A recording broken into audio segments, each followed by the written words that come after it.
আজকে আমরা acid derivative পড়ব। এর আগের ক্লাসে আমরা অ্যাসিড পড়া শেষ করেছি। অ্যাসিড ডেরিভেটিভ, ডেরিভেটিভ মানে হচ্ছে অ্যাসিড থেকে তৈরি যৌগ, বাংলায় বলে অ্যাসিড সঞ্জাত যৌগ। অ্যাসিড থেকে তৈরি যৌগ অনেক রকমই যৌগ হতে পারে, তার মধ্যে চারটে যৌগকে আমরা খুব গুরুত্ব দিয়ে পড়ি।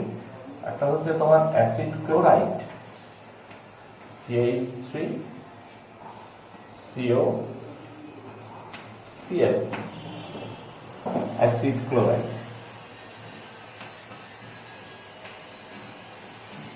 অ্যাসিড ক্লোরাইড একটা হচ্ছে CH3 CO NH2, এটা হচ্ছে অ্যাসিড অ্যামাইড।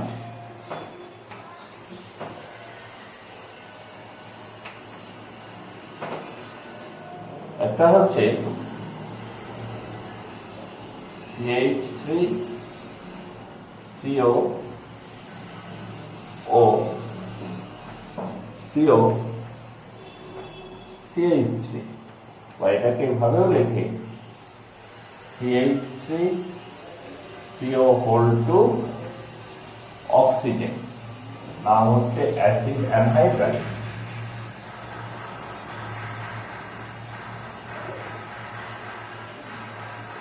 অ্যাসিড অ্যানহাইড্রাইড এবং লাস্টলি হচ্ছে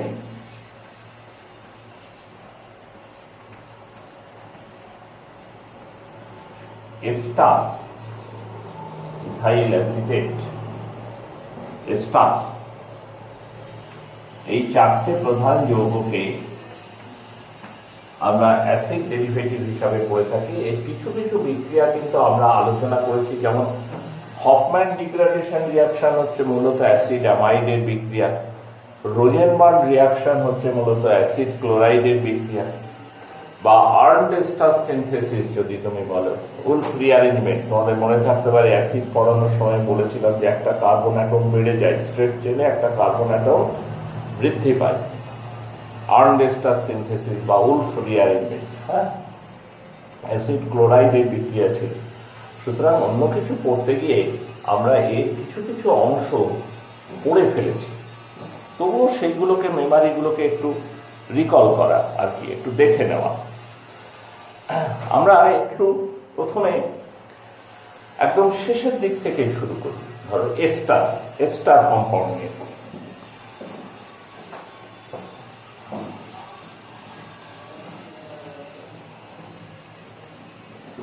এস্টার তৈরি হয় কি দিয়ে? অ্যাসিড এবং অ্যালকোহল।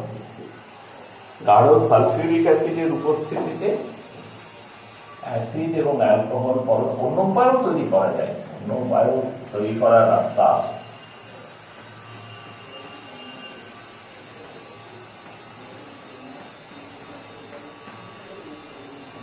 কনসেন্ট্রেটেড H2S ওপরে প্রেজেন্স হয়ে যদি হিট করা যায়।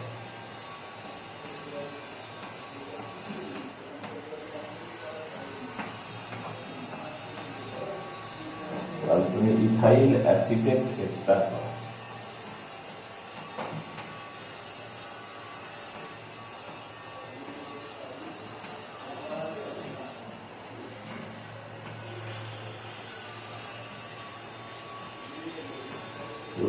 ইথাইল অ্যাসিটেট এস্টার, তাই না? অন্য রাস্তাও তো তোমরা পড়েছো, কিটোন পড়েছো, কিটোনের বায়োফিলিকার অক্সিডেশন করেও এস্টার বানানো যায়।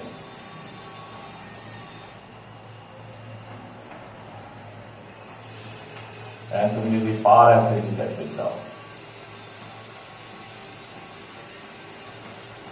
তাহলে তুমি এস্টার পাবে, CH3COOCH, যেটাকে কি বলছে বায়ার ভিলিগার অক্সিডেশন।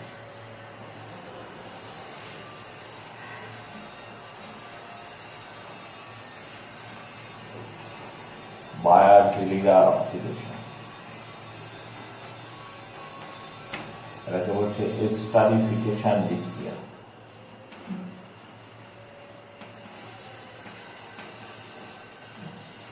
esterification reaction. ঠিক আছে, আবার ধরো অ্যাসিটালডিহাইড আছে CH3CH2, তাকে অ্যালুমিনিয়াম ইথক্সাইড দিয়ে হিট করছে, তাহলে তুমি পাবে ইথাইল অ্যাসিটিক এস্টার CH3COO-C2H5। এটাকে বলা হচ্ছে তিশেঙ্কো বিক্রিয়া।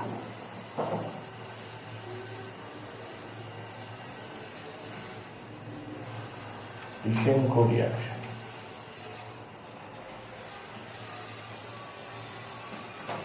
আবার অ্যাসিডের সাথে ডায়াজোমিথেনের রিয়াকশন তুমি ঘটাতে পারো।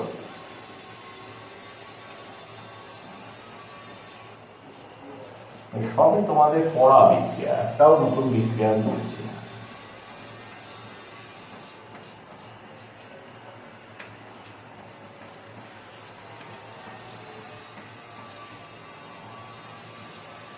তাহলেও তুমি এস্টার পেতে পারো, মিথাইল অ্যাসিটেট এস্টার পেতে পারো। আবার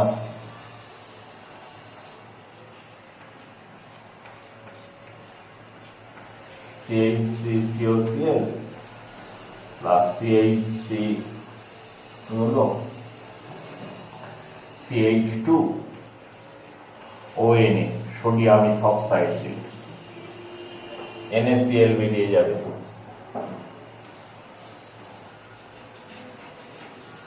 বেরিয়ে গিয়ে কি পড়ে থাকবে? CH3COO-C2H।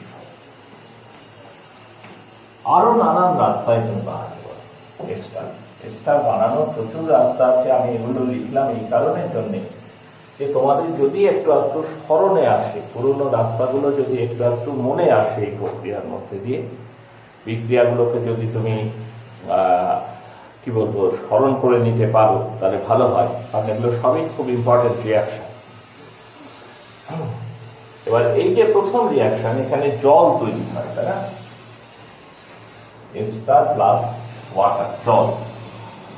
এই রিয়াকশনটা কিন্তু রিভার্সেবল, উভমুখী বিক্রিয়া, অর্থাৎ অ্যাসিড আর অ্যালকোহল মিলে যেমন এস্টার আর জল দিতে পারে, উল্টো দিকে এস্টার এবং জল পরস্পর বিক্রিয়া করে অ্যাসিড এবং অ্যালকোহল ফেরত দিতে পারে। সম্মুখ বিক্রিয়াটাকে ফরওয়ার্ড রিয়াকশন হচ্ছে, forward reaction is called, forward রিয়াকশনটাকে বলছে এস্টারিফিকেশন রিয়াকশন।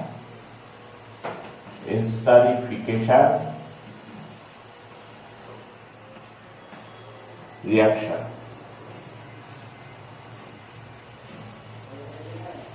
আর ব্যাকওয়ার্ড রিয়াকশনটাকে বলে হাইড্রোলিসিস রিয়াকশন।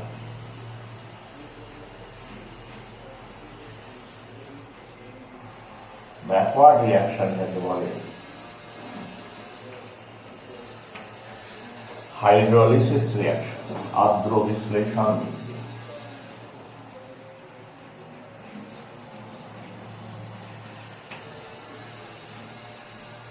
তাহলে এস্টারের আর্দ্র বিশ্লেষণে কি হয়? When ester is hydrolyzed, we get acid and alcohol.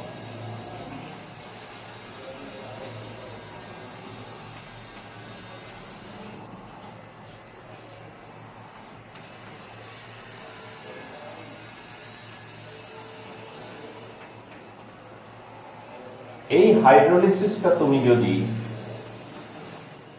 এই যে আর্দ্র বিশ্লেষণ বিক্রিয়া হাইড্রোলিসিস রিয়াকশন, এই রিয়াকশনটাকে যদি বেস মিডিয়ামে তুমি করো, ক্ষারের উপস্থিতিতে তুমি যদি ঘটাও,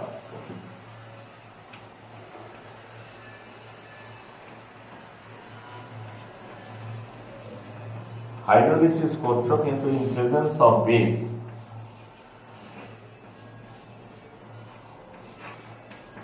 তাহলে কি হবে জানো? এরকম অ্যাসিড এবং অ্যালকোহল এটা তো তৈরি হবে, এটাকে রোধ করা যাবে না, এটাই তৈরি হবে। কিন্তু মাধ্যমে যদি ক্ষার থাকে তাহলে অ্যাসিডটা তার লবণে পরিণত হবে। Sodium acetate plus ethyl alcohol.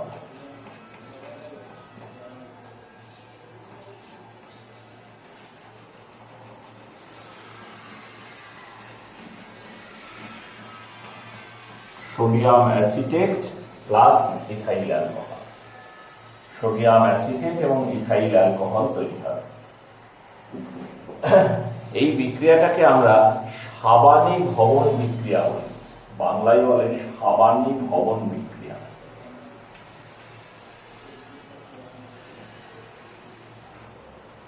সাবানী ভবন বিক্রিয়া।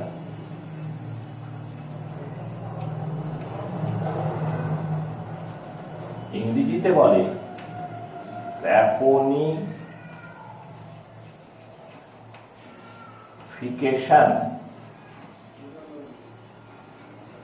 রিঅ্যাকশন। ইংরেজিতে বলছে কি স্যাপোনিফিকেশন রিঅ্যাকশন। কেন এরকম বলা হয় সেটা একটু বলি। কারণ এই বিক্রিয়ার সাহায্যে সাবান তৈরি করা যেতে পারে। সোপ জিনিসটা কি? তোমরা 11 ক্লাসে জল পড়েছো, হার্ড ওয়াটার, সফট ওয়াটার। খরো জলে সাবানের ফেনা তৈরি করে, হয় না? Soap does not produce lather in hard water. কেন করে না সেই ব্যাখ্যাটা পড়তে গিয়ে আমরা পড়েছিলাম সোপের মধ্যে থাকেটা কি? সোপের মধ্যে থাকে হায়ার ফ্যাটি অ্যাসিডে সোডিয়াম বা পটাশিয়াম লবণ। Soap contains sodium or potassium salt of higher fatty acid. আমাদের মনে থাকতে পারে সোডিয়াম পামিকেট, পটাশিয়াম স্টিয়ারেট, এরকম অ্যাসিডের নাম C17, H35, COONA, সোডিয়াম,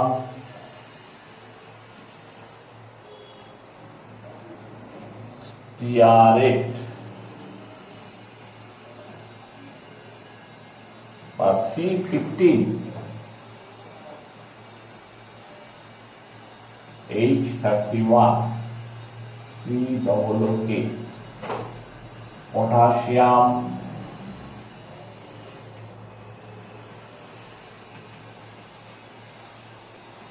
পামিটেট। এই লবণগুলো সাবানের মধ্যে থাকে। সাবানকে যখন জলে দিই তখন এই লবণগুলো জলের মধ্যে গুলে যায় এবং ফেনা তৈরি করে। তাহলে সাবান হচ্ছে সোডিয়াম আর potassium salt of higher fatty acid দিয়ে তৈরি। এখন আমরা দেখলাম যে এস্টারের হাইড্রোলাইসিসে আমরা অ্যাসিডের সল্ট বানাতে পারি। তোমরা সব বায়োলজি পড়েছো, তেল বা চর্বি জাতীয় পদার্থের সাথে তোমাদের পরিচয় আছে, অয়েল অ্যান্ড ফ্যাটস। সেগুলো সব এস্টার কম্পাউন্ড, সেগুলো হচ্ছে এস্টার গ্রুপ। কিরকম ester? Ester with higher molecular weight. যেসব এস্টারের আণবিক গুরুত্ব অত্যন্ত বেশি। আমি একটা উদাহরণ দিই। দেখো,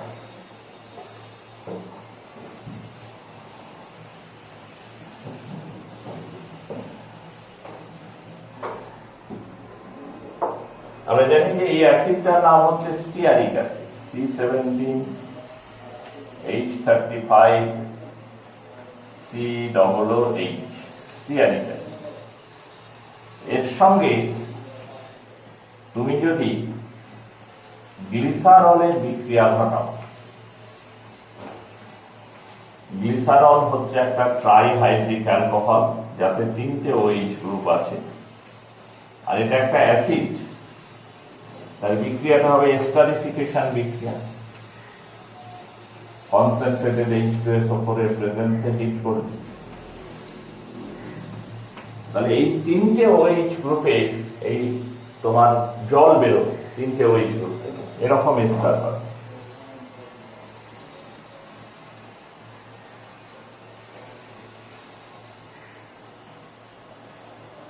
H35, C17।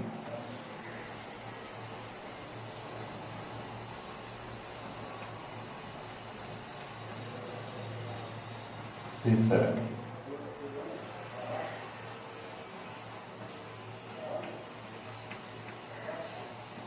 H35 C7 star, ঠিক আছে। এবং বুঝতে পারছি এই স্টারটার মলিকুলার ওয়েট কত বেশি হবে, 3, 17, 51, 52, 53, 54, 55, 57, 57টা কার্বন আছে, 57 ইন্টু 12, অক্সিজেন দেখো 2, 4, 6, 6, 16, 96, প্লাস হাইড্রোজেন কতগুলো আছে, 3, 35, 105, 105 আর 5, 110। তাহলে এটা হচ্ছে একটা হায়ার মলিকুলার ওয়েটের এস্টার। এবার এই এস্টার কম্পাউন্ডটাকে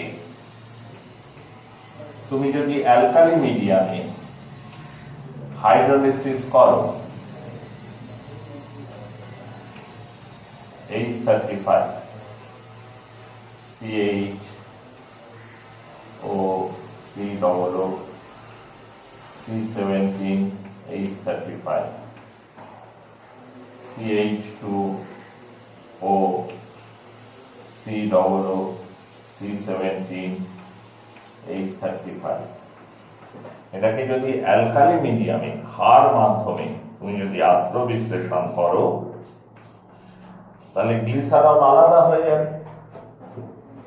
যেমন আমরা দেখলাম একটু আগে CH2OH CHOH CH2OH, অ্যাসিড আলাদা হয়ে যাবে। অ্যাসিডটা কি স্টিয়ারিক অ্যাসিড ছিল, তার 3টে ওরকম স্টিয়ারিক অ্যাসিড, এখান থেকে একটা, এখান থেকে একটা, এখান থেকে একটা, C17 H35 COO দিয়ে H তো আর হবে না, ক্ষার আছে, ফলে তার সোডিয়াম সল্ট পাবো এবং এইটা দিয়ে তুমি সাবান তৈরি করতে পারো।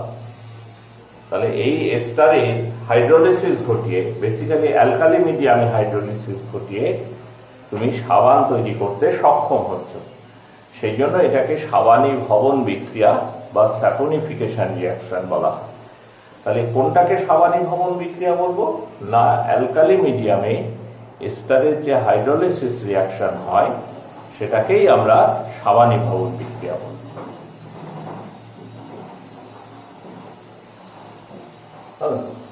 মুছে দিলাম এটা।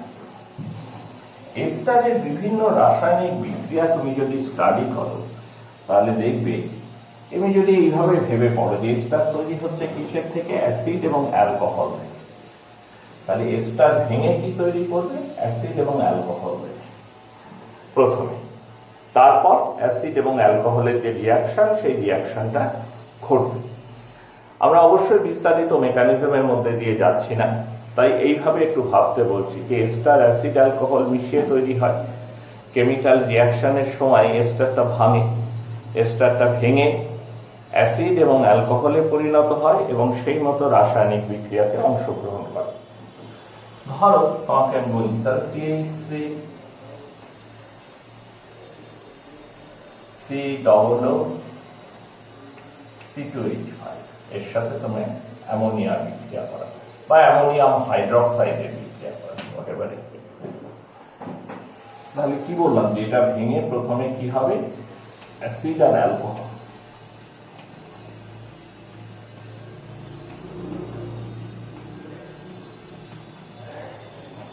At first it is converted into acid and alcohol. তারপরে এই অ্যাসিড অংশটা অ্যামোনিয়ার সাথে রিঅ্যাক্ট করে।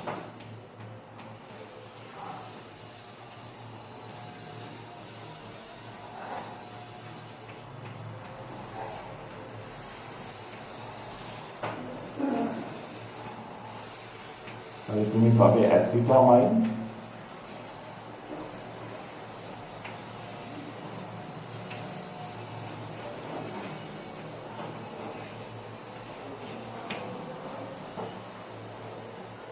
প্লাস অ্যালকোহল, ঠিক আছে। অ্যাসিড মানে এস্টারের বিক্রিয়া হচ্ছে প্রধানত অ্যাসিড বেস রিঅ্যাকশন। তবে লিথিয়াম অ্যালুমিনিয়াম হাইড্রাইড দিয়ে তুমি রিডাকশন করবে এস্টার।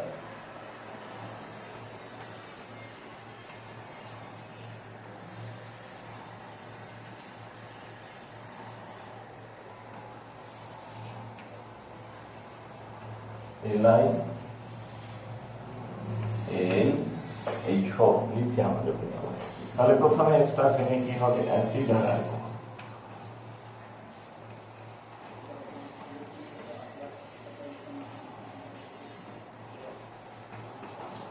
তারপর অ্যাসিডটা রিডিউসড হয়ে যাবে লিথিয়াম অ্যালুমিনিয়াম হাইড্রাইড দিয়ে 2 মলিকুল অ্যালকোহল হয়।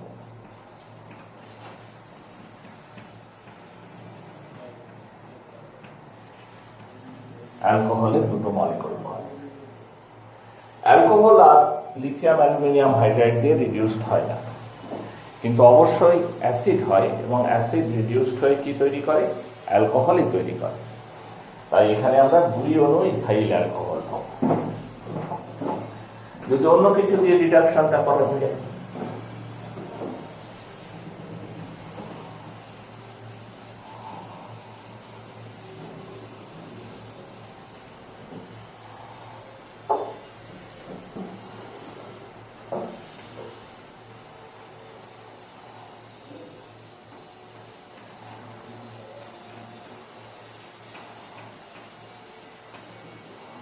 CH3C+C2H5,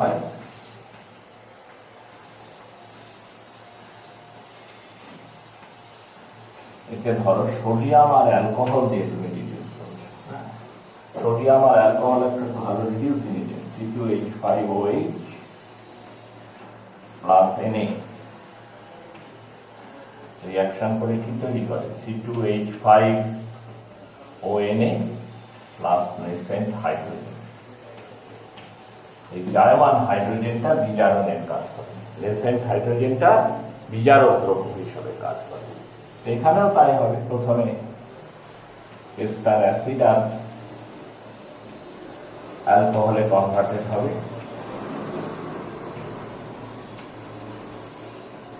তারপর অ্যাসিড অংশটা আবার ফার্দার রিডিউস হবে সোডিয়াম এবং অ্যালকোহল দ্বারা।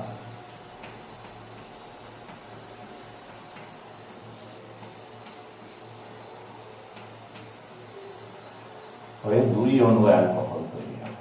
ঠিক আগের রিঅ্যাকশনটার মতো এখানেও আমরা 2 মলিকুলস অফ অ্যালকোহল এই আমরা পাবো এখানে। এই বিক্রিয়াটার একটা নাম আছে, এটাকে বাংলায় বলে, বাংলায় ইংরেজি দুটোতেই বলে উভ ব্ল্যাঙ্ক বিজারক।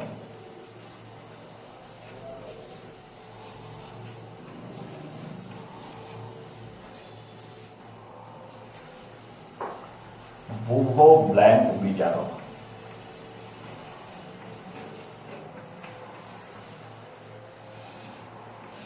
VOUVEAULP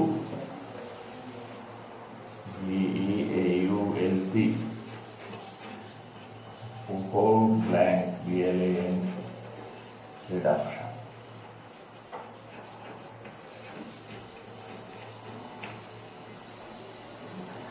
অনেক সময় বিক্রিয়ার নাম করে বলে বুভো ব্ল্যাঙ্ক বিক্রিয়ার বিকারক কি, তখন বলতে হবে তোমাকে যে সোডিয়াম আর অ্যালকোহল হচ্ছে বুভো ব্ল্যাঙ্ক বিক্রিয়ার বিকারক, ঠিক আছে? বা ইকুয়েশনটা লেখো বা শর্ট নোট লেখো, সেজন্য কোনো কোনো ক্ষেত্রে, সব ক্ষেত্রে নয়, কিন্তু কোনো কোনো ক্ষেত্রে এই নেম রিয়াকশানগুলো ইম্পর্টেন্ট হয়। তো বুভো ব্ল্যাঙ্ক বিক্রিয়া কিন্তু জানতে চাই এক্সামিনার। আর একটা রিয়াকশান আছে স্টারের ইম্পর্টেন্টের মধ্যে, সেটাকে কন্ডেনসেশন রিয়াকশন বলে, প্লেজেন্ট কন্ডেনসেশন।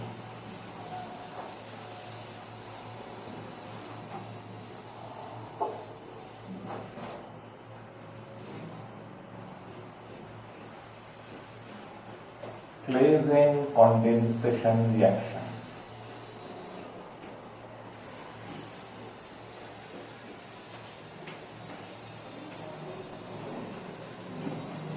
এটা এস্টারের মধ্যে হয়। কন্ডেনসেশন রিয়াকশন আমরা আলোচনা করেছি অ্যালডল কন্ডেনসেশন ধরে। হ্যাঁ, কন্ডেনসেশন রিয়াকশন মানে সেখানে 2 মলিকুল প্রথমে সরাসরি যুক্ত হবে, তারপর সেখান থেকে একটা মলিকুল, একটা ছোট মলিকুল, জল হোক, অ্যামোনিয়া হোক, অ্যালকোহল হোক, একটা ছোট মলিকুল আলাদা হয়ে যাবে, কিছুটা অ্যাডিশন এলিমিনেশন রিয়াকশনের মতো, বুভো ব্ল্যাঙ্ক রিডাকশন। এখানে এস্টারের মধ্যে হয় 2 অণু ethyl acetate, 2 molecules of ethyl acetate, তারা রিয়াকশন করে নিজেদের মধ্যে।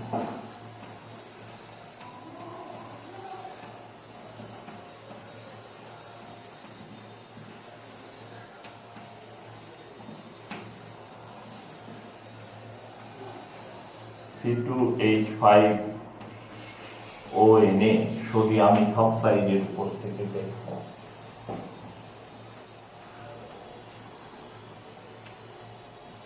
বিক্রিয়া করে তৈরি করে ইথাইল অ্যাসিটোঅ্যাসিটেট।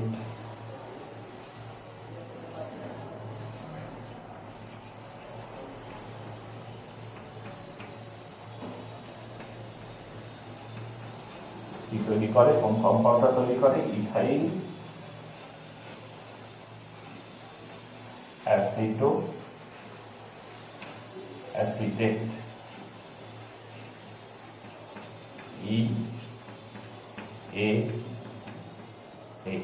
Ethyl acetoacetate. ঠিক আছে, আর সঙ্গে ছোট মলিকুল হিসাবে অ্যালকোহল বেরিয়ে যায়। তো মোটামুটি ভাবে আমাদের এস্টার সম্বন্ধে আমরা পড়লাম, একটা অ্যাসিড ডেরিভেটিভ সম্পর্কে একটা ছোট ক্লাস হলো। এর পরবর্তীতে বাকি যে অ্যাসিড ডেরিভেটিভগুলো আছে সেগুলোকেও আমাদের পড়তে হবে, কারণ এখান থেকে খুব ছোট ছোট প্রশ্ন আসে। অ্যাসিড ক্লোরাইড, অ্যাসিড অ্যামাইড, ব্যাখ্যামূলক প্রশ্ন আসে, কনভার্সন আসে। কিছু বিক্রিয়া তো আমরা আগেই পড়েছি, তোমাদের আলোচনার সময় আমরা দেখালাম যে তার নাম করে করে রোজেনবার্গ, হফম্যান, আর্নস্টার এগুলো পড়া হয়েছে। তবুও তার সাপেক্ষে এবং পার্থক্য করা আসে। অ্যাসিড ক্লোরাইডের সাথে অ্যাসিড অ্যানহাইড্রাইডের কী করে পার্থক্য করবে, অ্যাসিটামাইডের সাথে বেঞ্জামাইডের তফাৎ কী করে করবে, আমরা পরবর্তী ক্লাসগুলোতে এর উপরে জোর দেব।